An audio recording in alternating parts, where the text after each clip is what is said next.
Tensions between the United States, Israel, and Iran reached a historic peak on February 28, 2026, when coordinated military strikes were launched by Washington and Tel Aviv on multiple Iranian targets.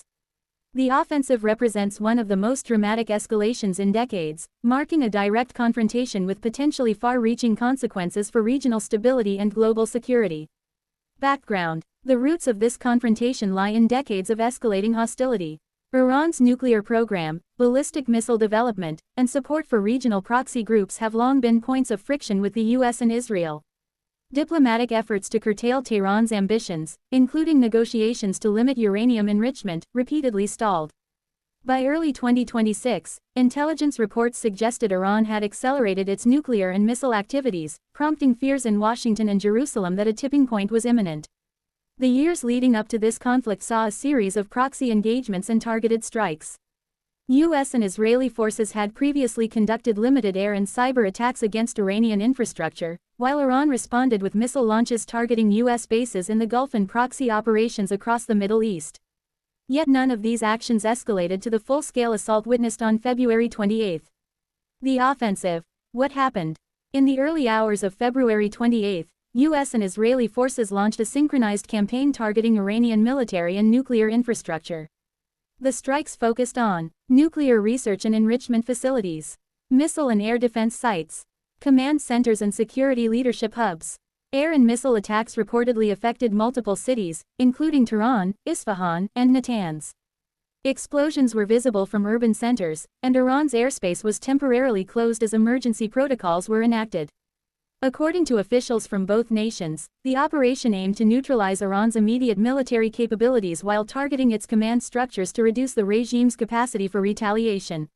While the precise casualty numbers remain contested, reports indicate significant losses among both military personnel and civilians, including hundreds injured in Tehran and surrounding regions. Civilian impact: the strikes resulted in extensive civilian disruption. Residential areas near key military facilities were damaged, leading to displacement and panic. Hospitals in Tehran reported being overwhelmed with casualties, and families across northern provinces fled toward safer regions. Witnesses described scenes of chaos, with widespread fires, smoke, and emergency sirens. The targeting of some infrastructure near civilian areas has drawn criticism from human rights observers, who warn that international law regarding the protection of civilians may have been violated, whether intentionally or as an unintended consequence of precision strikes. Iranian retaliation. Hours after the initial attacks, Iran launched counterstrikes targeting US and allied positions across the Middle East. Missile and drone attacks reportedly struck bases in Bahrain, Kuwait, and Qatar, with additional assaults reported inside Israeli territory. Urban areas in Israel experienced explosions and damage to infrastructure, and emergency services were mobilized to handle civilian casualties. Tehran declared a state of heightened alert, warning that further incursions would be met with escalating force. Regional actors observed the rapid escalation with alarm, as the conflict appeared to have the potential to spiral into a multi-front war across the Middle East. Leadership targeting. A particularly notable development in the strikes was the reported death of Iran's supreme leader, Ayatollah Ali Khamenei. While official confirmation remains absent from Iranian authorities, several independent sources suggest he may have been killed or critically injured during the attacks.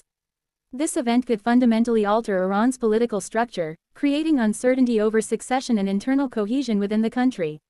The potential removal of such a central figure introduces complex questions about stability in Iran, the future direction of its foreign policy, and the behavior of hardline elements within the Revolutionary Guard Corps.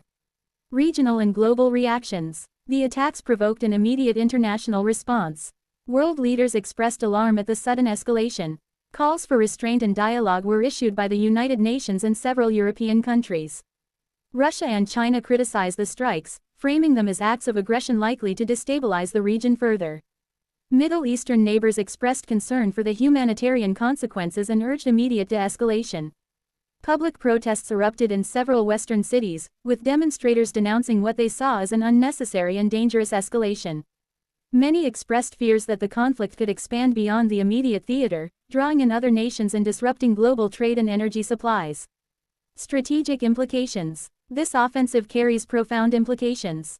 Regional stability. Iran's network of allied militias and proxy groups across Lebanon, Syria, Iraq, and Yemen could respond aggressively, threatening neighboring countries and key global shipping lanes such as the Strait of Hormuz. Any disruption here could have far-reaching economic consequences. U.S. military engagement. For the United States, this operation represents a shift toward direct military confrontation rather than diplomacy and sanctions. Analysts warn that a protracted engagement could mirror previous conflicts in Iraq and Afghanistan, with no clear exit strategy. Israel's security. While the strikes may temporarily neutralize some Iranian capabilities, retaliation on Israeli soil could escalate, particularly from missile and drone attacks by Iran or its proxy groups. Political ramifications in Iran. The reported death of Khamenei introduces uncertainty about Iran's future.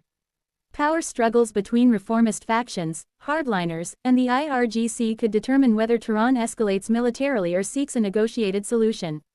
Possible scenarios going forward. Several potential outcomes are emerging. Prolonged conflict. If Iranian retaliation continues, the situation could escalate into a sustained multi-front conflict involving multiple regional actors. Negotiated de-escalation. International mediation, possibly by Russia, China, or the UN, could lead to ceasefire agreements and a return to diplomatic engagement. Internal fragmentation. Political instability within Iran could result in either a more hardline regime asserting itself or a weakened leadership seeking to avoid further destruction. Economic and humanitarian concerns. Beyond immediate military outcomes, the conflict threatens regional economies and humanitarian conditions. Disruption of oil exports, international shipping routes, and trade could lead to global price shocks. Civilians face shortages of food, water, and medical supplies in affected regions. Hospitals and emergency services are operating under severe strain, raising concerns about further loss of life. International aid organizations have begun mobilizing, but access to conflict zones remains limited due to active military operations. The human toll may continue to rise even if military operations pause, highlighting the broader consequences of such escalations. Conclusion. The U.S.-Israel strikes on Iran represent a turning point in Middle Eastern geopolitics, bringing the world to the brink of a wider conflict. The offensive, its human costs, and Iran's swift retaliation have unsettled nations far beyond the immediate region. With the potential death of Iran's supreme leader and the targeting of critical infrastructure, the balance of power in the Middle East may shift dramatically. The coming days will be decisive. Whether the crisis escalates into broader warfare or moves toward negotiation will define global security for years to come. The international community faces urgent choices to contain the conflict, provide humanitarian relief, and prevent further destabilization in a region already fraught with tension.